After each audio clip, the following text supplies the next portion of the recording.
Good morning, and welcome to day 72 of F260 at First Baptist Meridian. Today we look at 1 Samuel chapter 3 and 1 Samuel chapter 8, and it's tragic to me that we're not reading everything in between.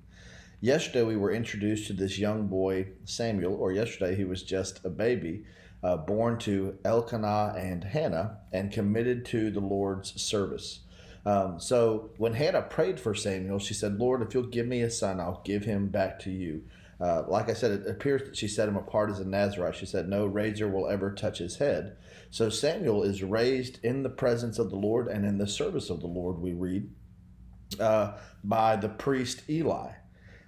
There's just a catch. Eli's own sons are priests, and they're wicked. Again, this is capturing this, the same stuff that we were talking about at the end of Judges, that even those who are close to God, by and large, are not serving him. God even says to Eli, you've honored, Eli seems to be a genuine priest, but God says, you've honored your sons more than you've honored me. And so 3 times in 1 Samuel chapter 3, there's God speaking directly to Samuel, not to the priest, but to this boy. And the first 2 times, Samuel gets up and goes to Eli, says, "Here I am." And Eli says, "I didn't call for you." And Samuel says, "What happens if I hear the voice a 3rd time?" And Eli tells him, "Tell the voice, 'Speak, Lord, your servant is listening.'" And this embodies the mentality of Samuel as we see him. He's the one who listens to the Lord speak. Again, this goes all the way back to Deuteronomy 6. "Hear, O Israel, heed, O Israel, the Lord our God, the Lord is one. But since they came into the land, the people by and large have not been listening." And so Samuel will be raised up as a prophet, as a priest, and as a judge, the last of the judges of Israel. Because when we get to 1 Samuel chapter 8, the people say, "We don't want to be ruled over by a judge. We want a king like the nations around us." And Samuel is understandably upset and distraught by this. But listen to what God says. God says, "Give the people exactly what they want, for it's not you that they are rejecting, it's me that they are rejecting as their king." Going back to Judges, in those days there was no king in the land. Everyone did what was right in his own eyes. Not even God was king. And so God is going to grant the people a king like the nations around them. And he tells them the consequences of having a king. That this is not just going to make life easier, that they're going to owe things to the king, that the king has the potential to set not only the economic and political dimensions of the country, but the spiritual climate of the country. And so you'll see a shift in Samuel from the last of the judges primarily to the role of a prophet. He is the one who hears from God. "Speak, Lord, your servant is listening."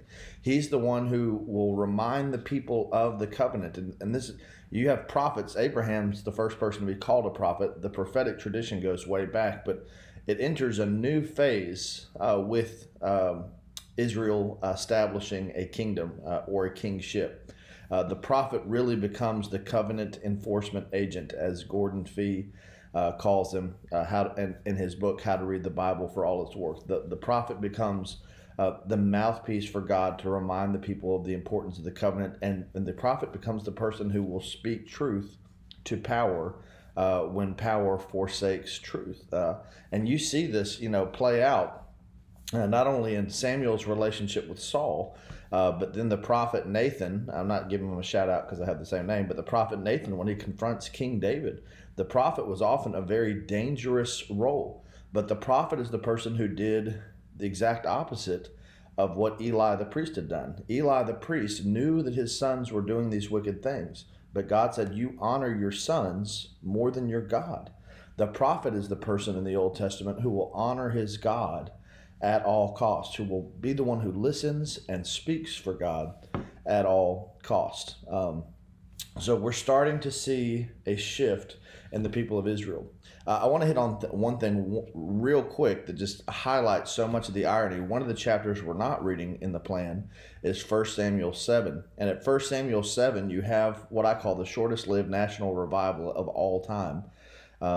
The ark is stolen when Hophni and Phinehas, Eli's sons, die in 1 Samuel chapter 4 because they are evil and bring God in a box into battle thinking he'll automatically deliver them. It's taken by the Philistines.